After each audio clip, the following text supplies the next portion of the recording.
De l'adaptation de l'espèce humaine dans sciencepost.fr du 18 octobre 2024.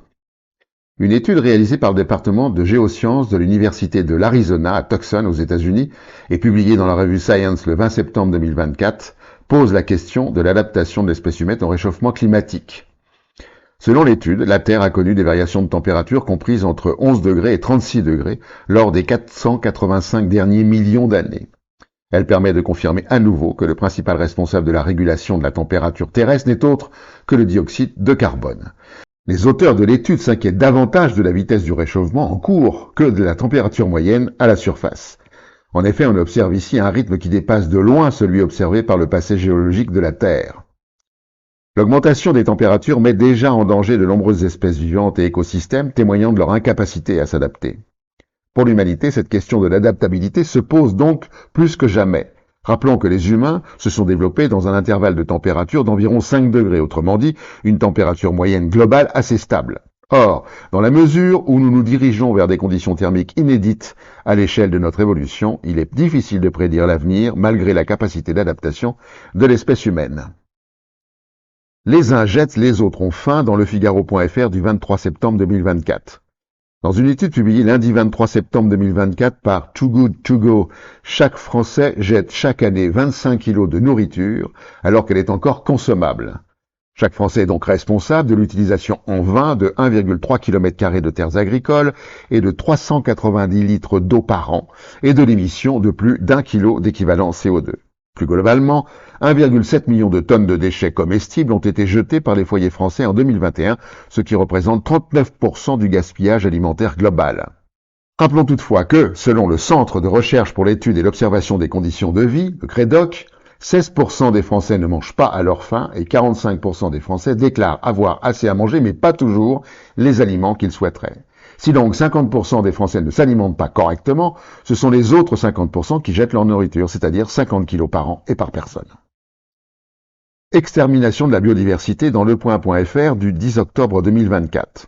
Selon le dernier rapport Planète Vivante du WWF de 2024, les populations d'animaux sauvages ont perdu en moyenne 73% de leurs individus en 50 ans.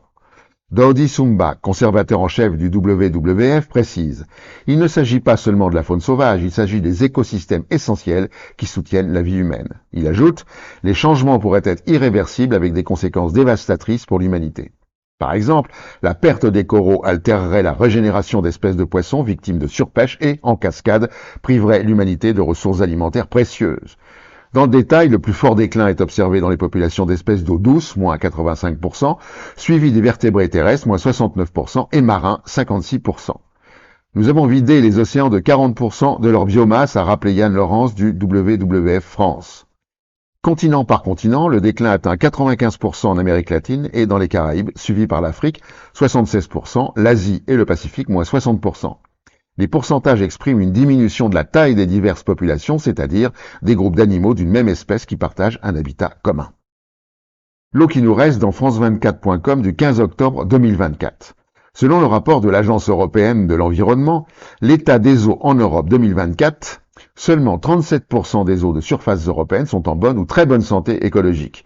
La directrice de l'agence, Lena Lia-Mononen, déclare que la santé des eaux européennes n'est pas bonne. Nos eaux sont confrontées à une série de défis sans précédent qui menacent la sécurité de l'eau en Europe. La santé chimique des eaux de surface, par exemple, n'est bonne que dans 29% des cas. Une bonne santé chimique signifie l'absence de pollution excessive par les nutriments et par les substances chimiques nocives comme les PFAS, dont nous avons déjà parlé, et les microplastiques. En outre, l'eau de surface est menacée par la pollution atmosphérique, combustion du charbon, émissions de véhicules, etc., et par l'agriculture qui déverse quantité de déchets contaminant les sols. New Delhi asphyxié dans goodplanet.info du 23 octobre 2024. Tous les ans, chaque hiver, les 30 millions d'habitants de New Delhi subissent une intense pollution atmosphérique. Les taux de particules fines, des microparticules cancérigènes connues sous le nom de PM2,5 qui pénètrent dans la circulation sanguine via les poumons, ont atteint 344 microgrammes par mètre cube mercredi 23 octobre 2024, ce qui a fait dire à EQR, entreprise suisse spécialisée dans la surveillance de la qualité de l'air, qu'à ce niveau, la pollution représentait un réel danger pour la population. Ce taux de particules fines représente en effet près de 23 fois le seuil maximum de pollution quotidienne recommandé par l'Organisation mondiale de la santé, de 15 microgrammes de PM2,5 par mètre cube. À l'occasion des fêtes de Diwali qui débutent le 22 octobre, les autorités de New Delhi ont ordonné mi-octobre une interdiction totale de la fabrication, du stockage, de la vente et de l'usage des feux d'artifice afin de réduire la pollution atmosphérique. Plus largement en Inde, d'après une étude de la revue scientifique The Lancet de juillet 2024, 1,67 million de personnes sont mortes prématurément en 2019 en raison de la pollution de l'air. Et pour finir, la connerie de la semaine.